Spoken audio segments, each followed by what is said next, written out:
Assalamualaikum warahmatullahi wabarakatuh. Berjumpa kembali dengan saya Akadun dalam sesi perkuliahan Teknologi Administrasi Negara. Pada sesi kali ini kita akan membahas tentang prinsip-prinsip e-government, 7 principles of e-government, implementation e-government is done, 7 principles of e-government. Prinsip pertama,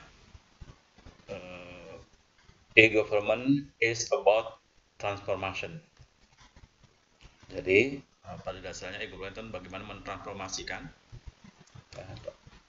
terutama ini berkaitan dengan apa sih transformasi seperti apa. Ya, perlu ingat di dalam kegiatan proyek komputerisasi gitu ya. Kalau kita bicara tentang bagaimana melakukan komputerisasi di dalam pelayanan publik gitu ya, itu proporsi PPT-nya, PPT itu adalah P pertama itu adalah proses, P kedua adalah people, dan T-nya itu adalah teknologi. Nah, proporsinya itu kalau di dalam komputerisasi itu ada prosesnya sekitar 25%. People-nya sekitar 15%, sedangkan teknologinya 60%. Jadi kalau di dalam komputerisasi dalam suatu pelayanan pemerintahan gitu ya, itu porsi lebih besarnya pada teknologi. Nah, berbeda dengan komputerisasi, kalau proyek e-government itu proporsinya berbeda gitu ya. Apa proporsi yang berbeda tentang PPT? Bahkan ini ada tambah L ya. Apa itu? Prosesnya itu sekitar 30%. Ya, prosesnya 30%. Lalu people-nya itu yang jauh lebih besar, yaitu 40%. Jadi orangnya yang transformasikan itu jauh lebih besar. Dari kegiatan transformasi orangnya itu jauh lebih besar, itu 90%. Sedangkan teknologi itu hanya 20%. Nah, tentu saja luck-nya itu, keberuntungannya itu 5% gitu ya. Jadi itu transformasinya itu ya, yang tadinya cuma manusianya 15%, prosesnya 20%, sebagian besar adalah teknologi. Nah, dirubah dari transformasi ketika e-government itu adalah prosesnya 35%, manusia transformasi manusia itu adalah 40%, sedangkan teknologi 20%, dan keberuntungannya itu. Nah, apa sih indikator-indikator perubahan dari yang melekat pada transformasi? Nah, ini pertama dari pendekatan yang berpusat pada departemen gitu ya. Berpusat pada departemen, berubah pendekatan berpusat kepada pelanggan. Jadi kalau pertama kali sebelum e-government itu selalu yang diutamakan bagaimana caranya lembaga ini bisa baik, bisa berkinerja tinggi gitu ya. Nah, kalau sudah transformasi itu berubah bagaimana pendekatannya. Kalau sudah melakukan e-government itu transformasi menjadi bagaimana bisa melayani pelanggan. Yang kedua, kalau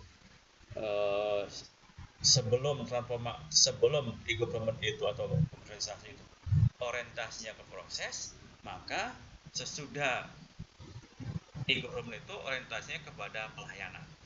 Jadi bagaimana memberikan pelayanan gitu ya. Yang ketiga, sebelumnya itu basis penilaiannya pada keluaran, sedangkan setelah e-government itu maka basis penilaiannya itu pada outcome hasil ya. Ingatkan kalau biasanya output itu sudah pernah kita bahas itu ya di dalam penjelasan publik itu. Kalau output itu misalnya kita melakukan kegiatan diklat gitu ya, maka outputnya itu berupa terlaksananya program-program sesuai dengan jadwal, terbayarnya semua kegiatan gitu, dengan ada bukti tanda tangan sudah beres itu ya. Sedangkan kalau outcome itu berarti dia ada nggak penambahan atau nilai tambah kompetensi yang ada nggak penambahan kompetensi yang dimiliki oleh para peserta diklat. Nah itu bedanya ke situ ya. Ya bedanya ke situ. Kalau yang output based assessment dan outcome based assessment. Nah kalau sebelum e-government itu pandangannya adalah departemental gitu ya. Nah kalau sudah e-government itu pandangannya terintegrated dari semua kegiatan-kegiatan itu dilihat dari berbagai perspektif gitu ya, yang menyeluruh. Nah itu unsur-unsur transformasinya di dalam transformasi prinsip yang pertama. Nah selanjutnya isu-isu yang terkait dengan transformasi adalah pertama nih tingkat transformasinya seperti apa. Nah bagaimana ini transformasinya benar nggak yang tadi ukuran tadi ya, sudah sampai sejauh mana? Apakah sudah sudah berproses kepada pelanggan, sudah orientasi pelayanan, sudah berbasis outcome, sudah terintegrasi semua dalam semua kegiatan atau tidak gitu ya, tingkatannya itu. Lalu ada change management, jadi perubahan manajemen. Jadi bagaimana, ada nggak misal ada perubahan-perubahan. Jadi pertama yang tahun ini misalkan targetnya terpasang semua gitu ya, terpasang atau membuat tahun pertama itu membuat aturan main, yang kedua terintegrasinya kebutuhan akan melakukan e-government gitu ya. Tahun ketiga itu sudah terlengkapi semua kebutuhan-kebutuhan untuk melaksanakan tahun keempat pelaksanaan dan terus tahun kedua ditingkatkan seperti apa lagi. Nah ada perubahan-perubahan yang harus dilakukan gitu ya. Lalu yang ketiga isu tentang eksternalisasi motivasi eksternal. Pertama harus dilakukan melihat contoh-contoh bagaimana praktek-praktek di dalam pelaksanaan e-government. Misalnya kalau di Indonesia itu sudah banyak pemerintah daerah yang melakukan e-government, ya, misalnya yang sering menjadi rujukan kota Surabaya gitu ya. Orang akan belajar berpraktis gimana sana. Lalu juga selanjutnya juga biasanya melibatkan konsultan, gimana caranya yang terbaik. Yang lainnya itu adalah top management support. Jadi yang sangat penting pada dasarnya dalam pelaksanaan yang e-government itu, transformasi itu harus mendapat dukungan manajemen. Kalau di pemerintahan daerah misalnya orang yang nomor satunya itu misalkan bupati atau wali kota itu all out gitu ya mendukungnya. Kalau tanpa all out dari seorang bupati atau wali kota, nonsen itu akan terlaksana. Ya akan nonsen tuh. Nah, jadi dukungan ini sangat penting. Jadi yang tadi change manajemennya itu dipimpin oleh bupati atau wali kotanya. Lalu juga awareness and komunikasi. Jadi ada kesadaran dan bagaimana mengkomunikasikan apa-apa yang sudah diprogramkan itu dilakukan gitu ya. Prinsip yang kedua ini e-government harus melakukan pendekatan secara holistik. Nah, ada wilayah ada bidang manajemen yang terlibat di dalam e-government itu. Ya, ini ya. Pertama manajemen reformasi. Jadi prosesnya dulu, bisnis usulnya dulu yang mau dulu seperti apa gitu ya. Yang tadinya misalnya pelayanan itu manual gitu ya, seperti apa prosesnya. Nah sekarang ketika ada e-government, maka proses manual berubah menjadi proses yang tidak manual lagi, maksudnya menggunakan TIK, menggunakan internet. Nah seperti apa prosesnya gitu ya. Nah itu ada pasti akan melibatkan itu ya. Yang kedua pasti melibatkan manajemen sumber daya manusia. Sekali lagi seperti yang di awal transformasi itu, yang ditransformasikan itu manusianya. Tanpa mentransformasi manusianya ya tidak bisa itu e-government itu berjalan. Walaupun sudah ada teknologinya, nggak bisa jalan gitu kalau orangnya tidak mampu, tidak niat gitu. Jadi kompetensi itu baik sikap, perilaku, keterampilan dan pengetahuan itu harus benar-benar ada perubahan di diri manusianya. Dalam hal ini kalau misalkan pemerintah daerah ya para ASN-nya itu sudah dikelola supaya berubah gitu ya, memiliki kompetensi yang diharapkan untuk menjalankan e-government itu sendiri. Yang ketiga ini berkaitan dengan manajemen procurement. Jadi manajemen pengadaan barang dan jasa. Bagaimanapun juga ada hal-hal yang diperlukan gitu ya, karena baik pengadaan barang maupun jasa. Misalkan barang ya IT, misalkan jasa ya konsultan gitu ya. Itu sangat diperlukan. Oleh karena itu diperlukan namanya manajemen procurement. Manajemen procurement ya, manajemen pengadaan barang dan jasa. Yang ketiga, manajemen teknologi. Nah, karena kita bagaimanapun walaupun sudah berubah transformasi tadi ya menjadi lebih sedikit teknologi, tapi tetap saja bagaimana mengelola teknologi yang ada itu ya. Terutama jangan sampai yang kebiasaan itu teknologi itu kalau sudah menyewa konsultan gitu akan mandek ketika konsultannya tidak ada. Nah, perlu dipikirkan gitu ya. Oleh karena itu sebenarnya di dalam manajemen sumber daya manusia ini kalau mau menjalankan e-government itu sebaiknya diadakan dulu orang-orangnya itu yang memiliki keterampilan untuk mengelola teknologi itu minimal lah gitu ya. Ada 3 orang di satu dinas itu yang mengelola, siapa operatornya, siapa yang ahlinya gitu ya. 2 orang ahlinya siapa, nah itu harus ada gitu ya minimal di 3 dinasnya, di dinas-dinas itu. Jadi ada 3, hitung saja berapa dinas, kalau 35 berarti harus ada sekitar 105 orang gitu yang ahli di situ, sebagai yang ahli di bidang teknologi informasi dan komunikasi gitu ya, sehingga tidak tergantung terus kepada konsultan. Kalau konsultannya pergi ya sudah gitu, yang jalankan operasional itu harus orang-orang di dalamnya, jangan sampai masih tergantung saja pihak luar, sehingga kalau ada terjadi kerusakan gitu ya atau hang atau apa bisa diperbaiki oleh orang dalam gitu. Itu yang sangat-sangat penting itu di dalam manajemen teknologi ini, berkaitan dengan berhubungan dengan manajemen sumber daya manusia, sumber daya. Lalu juga yang tadi itu yang seperti itu manajemen perubahan. Jadi tahapan-tahapannya jelas gitu ya.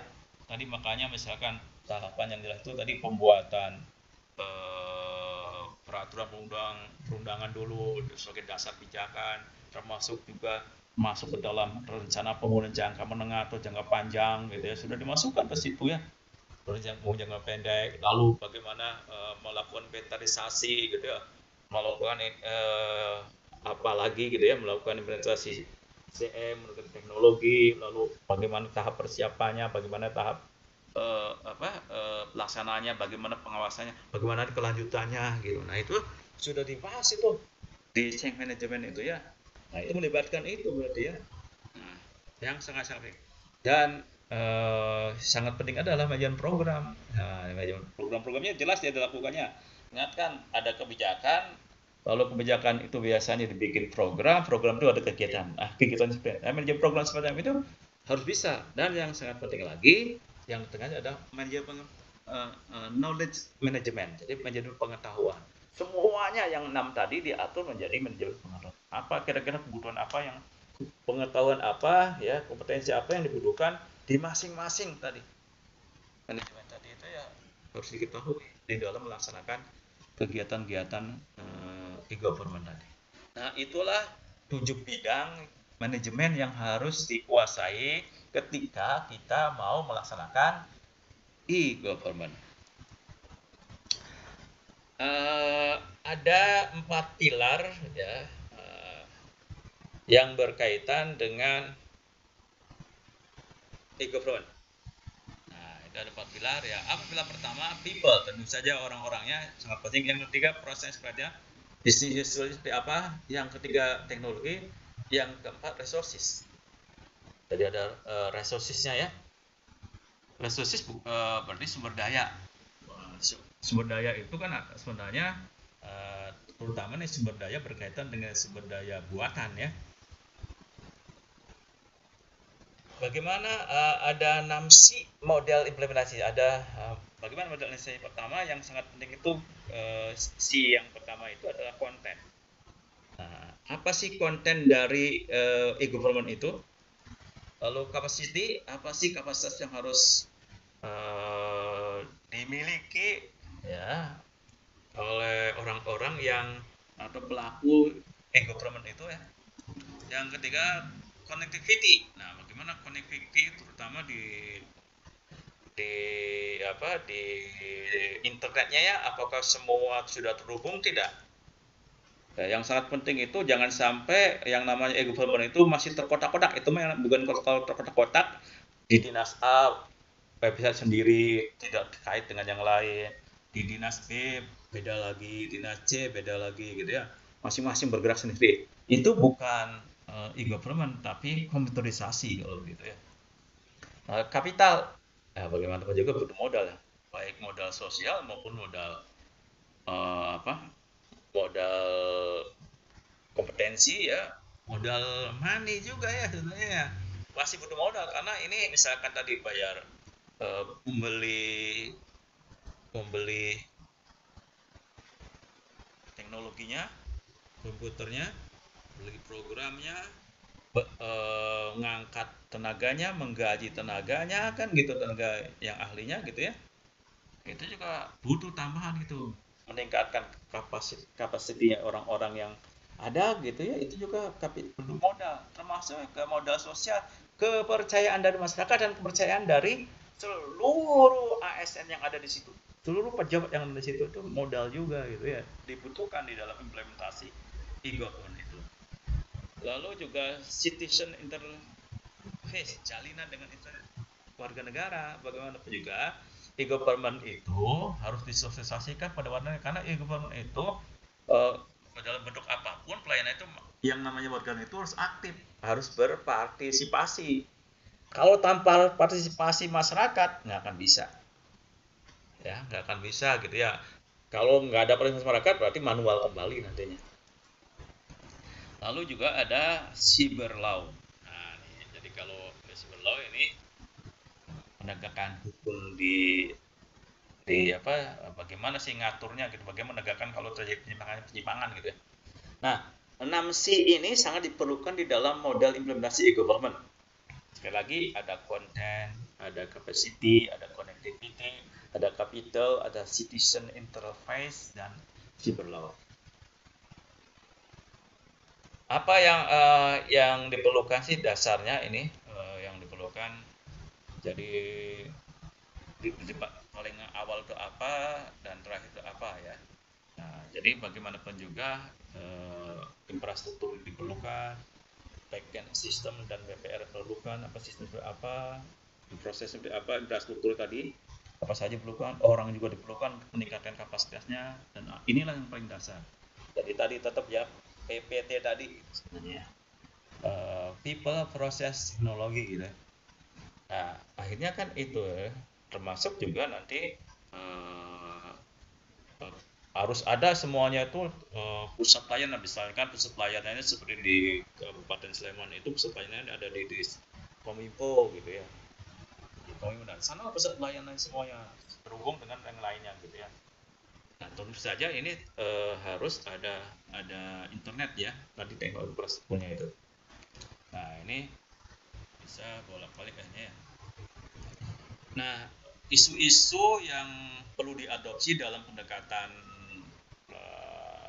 holistik, pertama lack appreciation of the need for holistic approach. Ya, kurangnya apresiasi terhadap kebutuhan untuk pendekatan holistik. Jadi kadang-kadang tetap tadi ya spasial terpisah tadi. Jadi ada ego dinas gitu, ego sektoral itu muncul sehingga tidak mau yang penting mah saya gitu kan gitu. Itu yang sering menjadi hambatan, menjadi isu tentang pendekatan holistik. Lalu complexity in project development. Nah, seperti kita ketahui bagaimanapun juga dalam mengembangkan suatu project itu sangat kompleks lah. Nah, tadi oleh karena itu ada manajemen perubahan yang harus jelas tadi. Apa dulu langkah-langkahnya gitu. Kalau pertama harus disiapkan dulu infrastruktur perundang-undangannya, kebijakannya harus disiapkan. Lalu eh, infrastruktur hmm, teknologinya, infrastruktur people-nya. Nah, itu ya. Lalu bagaimana menyiapkan proses-proses yang terjadi. Nah, lalu ada persoalan time taking. Bagaimana ini memanfaatkan waktu yang ada ini gimana? Tadi makanya harus ada step-step tadi ya, manajemen perubahannya tadi. 5 sampai 8% additionality in overall project cost. Jadi biasanya ada setiap project itu akan membutuhkan biaya yang lebih sekitar 5 sampai 8%. Ada biaya tambahan lah gitu ya. Kadang-kadang itu. Lalu lack expertise in adopting holistic approach. Nah, kurangnya upaya untuk mengadopsi pendekatan holistik. Dan yang terakhir lack efficient. Nah, ini jadi apa? Kurangnya kepatuhan ya. Kalau sudah didesain gitu orang-orang nggak mau lagi dari pendekatannya ekosektoral lagi. Nah itu kira-kira yang akan menghambat menjadi isu bagaimana pendekatan holistik digunakan ketika kita mau melaksanakan mengimplementasikan e-government. Prinsip yang ketiga adalah e-government requires us to overcome a number of challenges ya. E-government seringkali mendapatkan dihadapkan kepada sejumlah tantangan. Apa tantangan? Tantangannya pertama dari segi proses itu tantangannya lack proses model, kurangnya model proses. Gimana sih model-model yang ada itu masih kurang, itu proses seperti apa ya. Yang kedua status quoism. Jadi orang banyak nanti bertanya itu ketika proses itu ada, ngapain sih berubah segala gitu ya. Ngapain berubah segala? Toh yang sekarang aja sudah aman-aman saja, tidak masalah gitu. Dan itu tantangannya itu ketika kita melakukan proses perubahan gitu ya. Lalu for legal framework. Nah, jadi dasar hukumnya itu tidak ada gitu. Oleh karena itu tadi kata saya kan dalam manajemen perubahan yang pertama itu ada infrastruktur kebijakan dulu ya, termasuk misalkan bikin perda tentang e-government di RR di rencana pembangunan jangka menengah dimasukkan gitu ya. Nah, itu salah satu supaya memberikan kerangka dasar yang kuat untuk pelaksanaan e-government itu. Lalu juga ada kompleks procurement. Jadi ketika mengadakan pengadaan itu kompleks ya, karena banyak kepentingan yang terlibat gitu ya. Ketika proses pengadaan barang gitu ya, ketika proses pengadaan manusia aja kita harus kirimkan dulu kebutuhan kita di kabupaten itu ke TKN ya, lalu baru kita menerima kuota gitu ya. Kalau sih kadang-kadang tidak sesuai, kadang-kadang antara yang permintaan dengan yang datang beda gitu ya, baru kebutuhan kebutuhannya berapa. Nah itu yang sangat sulit, sedangkan kita misalnya tidak boleh lagi mengangkat tenaga honorer. Wah itu kompleks sekali ya. Ketika mengadakan orang aja, apalagi mengadakan barang ya, banyak kepentingan gitu. Nah, proses-proses itu yang nampaknya akan menjadi tantangan ketika kita mau melaksanakan e-government. Tantangan kedua dari segi people, biasanya pertama ada lack of political will, kurangnya kemauan yang baik. Jadi kurangnya political will ya, dari setiap orang. Yang pertama kan syarat pertama melakukan transportasi kan dari bupati, kalau bupatinya nggak mau dan didukung oleh apart yang lainnya susah itu. Harusnya kompak dulu bagaimana bupati itu bisa mensosialisasikan, mendiseminasikan, menyadarkan semua sehingga menjadi kesadaran umum bahwa e-government itu kebutuhan pokok itulah bagi pemerintahan gitu misalnya gitu ya. Nah itu nanti baru bisa gitu. Tapi kadang-kadang memang sangat sulit sekali ya. Tadi karena ada prosesnya ada status quo segala macam, apa sih harus berubah. Terus lagi banyak orang yang tidak paham tentang IT gitu ya, nolak kan gitu.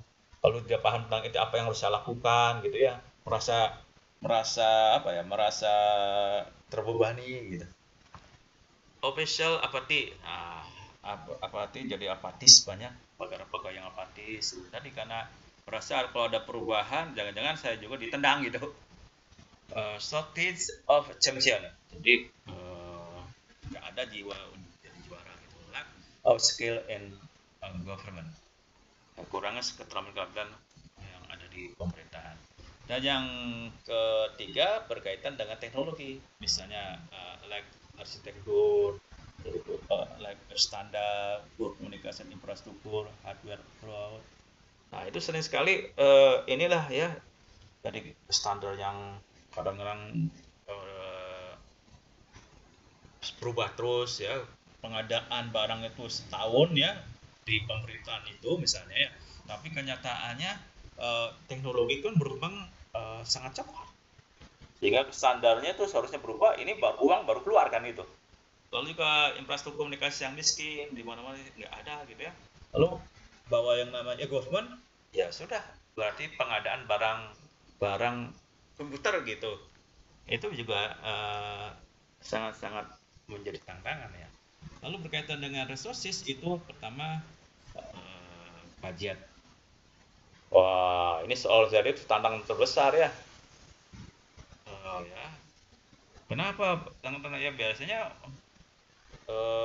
tidak mau dana itu tercoceng. Nah, oleh karena itu harus ada manajemen apa ya? Manajemen finansial harusnya. Karena ini berkaitan budget juga sebenarnya. Jadi bukanlah 7 wilayah tapi 8 wilayah. Manajemen gitu harus yang dibutuhkan. Lalu ada kepentingan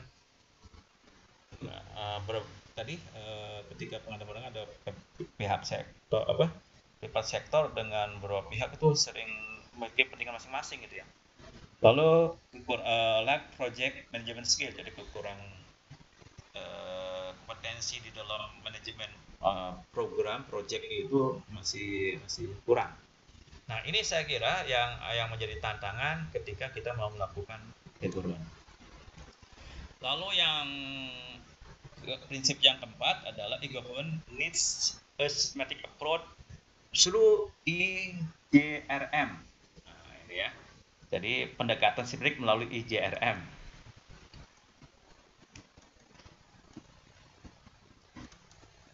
Nah, ini yang pertama ya. Kegagalan merencanakan. Jadi kalau kita sudah gagal dalam perencanaan, maka berarti merencanakan kegagalan. Jadi kalau berarti apa? Perencanaan itu sangat penting ya. Jadi segala sesuatunya harus direncanakan secara detail mungkin. Rencana detailnya harus jelas gitu. Oleh karena itu perlu yang namanya roadmap. What is e-gov roadmap? Pertama, a set of comprehensive document. Ya, jadi pertama roadmap-nya itu pertama dokumen yang paling lengkap. Pertama harus ada visinya. Ya, visi ini harus ada arah yang jelas untuk mencapai visi. Ya, misalnya harus